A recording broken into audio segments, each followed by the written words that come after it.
If your laptop feels like it's working against you, this video is the exit.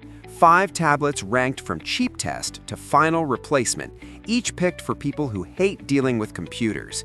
Real talk on keyboards, battery life, and whether the OS respects your time. Let's find your way out of laptop hell. Starting at number 5, the Amazon Fire Max 11 from 2023. This is for the person who treats technology like a necessary evil and wants the absolute minimum viable computer. $230, or basically $180 whenever Amazon feels like running another Prime Day sale, which is constantly now that Temu's eating their lunch. 11-inch display, MediaTek processor, 4 GB RAM, 128 GB storage. The keyboard case is $60, stylus $35. Under $300 total for everything. Fire OS is the key here. It's Android with all the confusing bits stripped out. No million app paralysis, no settings menus that feel like archaeological digs, no Google services tracking everything you do if you don't want them to. The controversy around Amazon's walled garden is real. You can't just install any app without sideloading, which sounds technical but is really just downloading APKs from websites. But for the person who wants simplicity through restriction, this is the feature. The battery runs 2 days without hunting for chargers, no fan, no heat, no 40-minute updates when you're already late for something. The processor won't win speed contests, but for Chrome-based email, PDFs, documents, and streaming, it arrives eventually. This is the testing ground. If tablet life works for you, you upgrade later. If not, you have a reliable media device that didn't destroy your bank account. For the person terrified by computer complexity, this proves digital productivity doesn't have to be scary or expensive. Number 4 is the Microsoft Surface Go 4 from late 2023. This exists for one specific person, someone whose workplace demands Windows compatibility, but who refuses to carry their corporate Dell home every night. $600 for the tablet, $140 for the type cover, $100 for the pen. Realistically, $840 minimum. Intel N200, 8 GB RAM, 128 GB storage. 10.5-inch display with a 3:2 aspect ratio, taller than most laptops, genuinely better for documents, though it leaves black bars during Netflix. Windows 11 in tablet mode is deliberately different from desktop Windows. Larger touch targets, gestures that feel more like an iPad than traditional Windows, an on-screen keyboard that doesn't make you want to scream. You can start with pure tablet simplicity, then gradually introduce laptop elements as comfort grows. The N200 is fanless and silent, no more jet engine noise during Zoom calls, but it runs full Windows for workplace systems that require it specifically. Dock the keyboard and you have a precision trackpad and full typing. Detach and you're back to touch simplicity. The compromise is clear. Microsoft still can't decide if this wants to be a tablet or laptop. Thick bezels. Windows will eventually demand an update at the worst moment, though at least it's faster than old spinning disk nightmares. For the person who needs Windows files and IT department approval but treats traditional laptops like punishment, this is the only bridge that doesn't feel like a trap. At number 3, the Samsung Galaxy Tab S9 from 2023. This is where Android stops apologizing for being on a tablet. $800 base, $230 for the book cover keyboard, S Pen included, unlike Apple making you pay extra. Around $1,030 total. Snapdragon 8 Gen 2, 8 GB RAM, 128 GB storage, 11-inch AMOLED display with 120 Hz refresh, same panel tech as Samsung's $1,800 phones, just larger. Samsung DeX is the killer feature. Connect the keyboard and the interface automatically becomes desktop mode. Resizable windows, proper taskbar, keyboard shortcuts that actually make sense. Disconnect and you're back to familiar touch.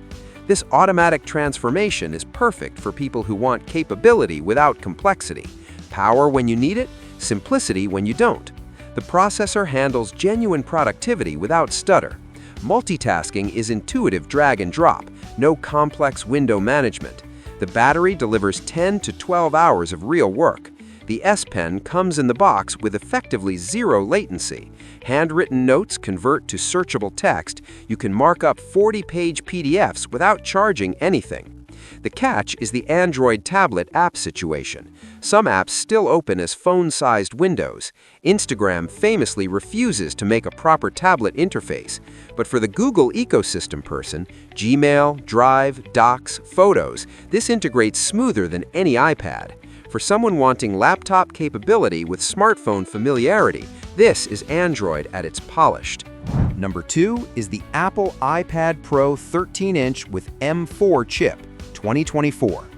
This is for the person who previously accepted that power meant fan noise and maintenance anxiety, and is ready to learn that's no longer true.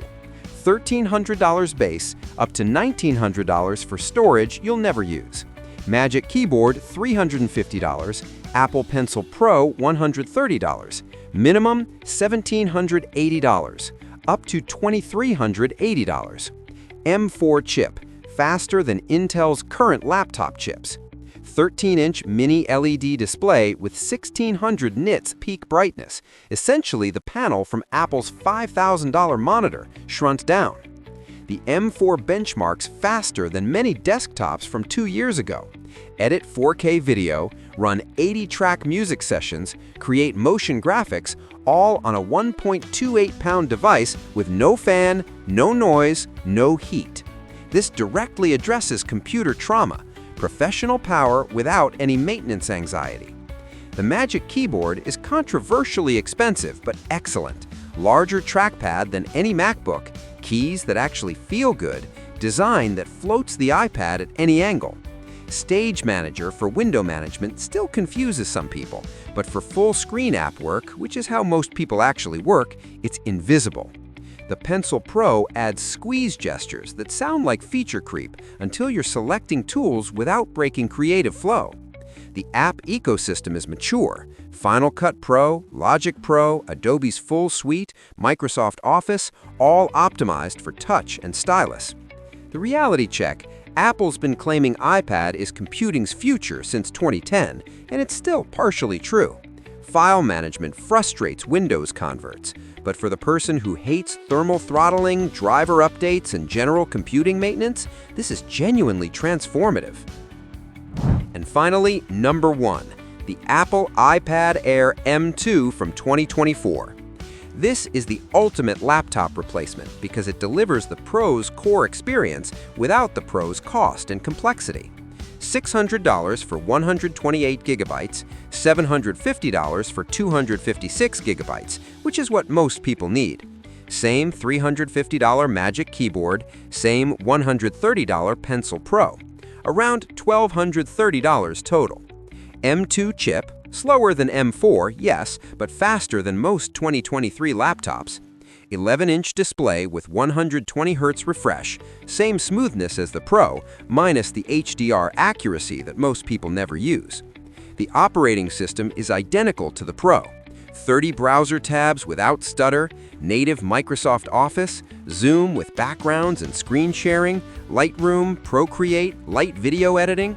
You lose the professional display specs, extra cameras, Thunderbolt speed for massive file transfers, storage options nobody buys. The single camera handles document scanning.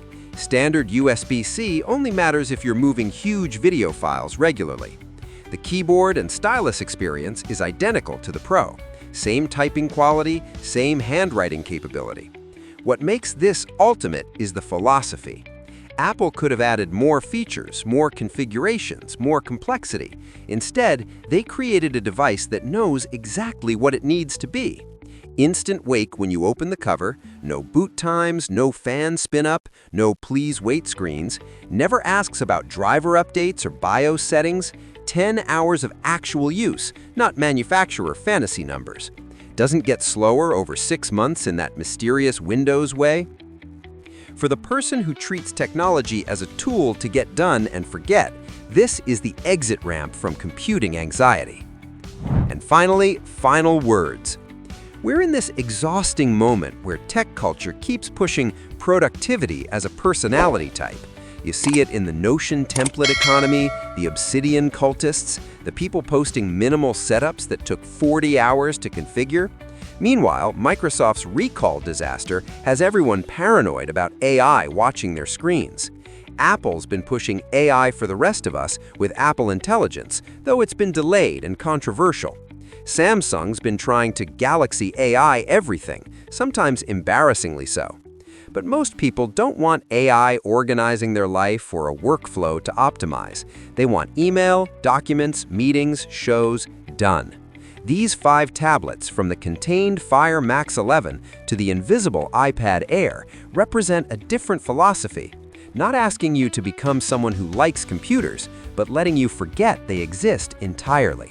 For people who genuinely hate computers, that's not a feature. That's the whole reason to finally upgrade.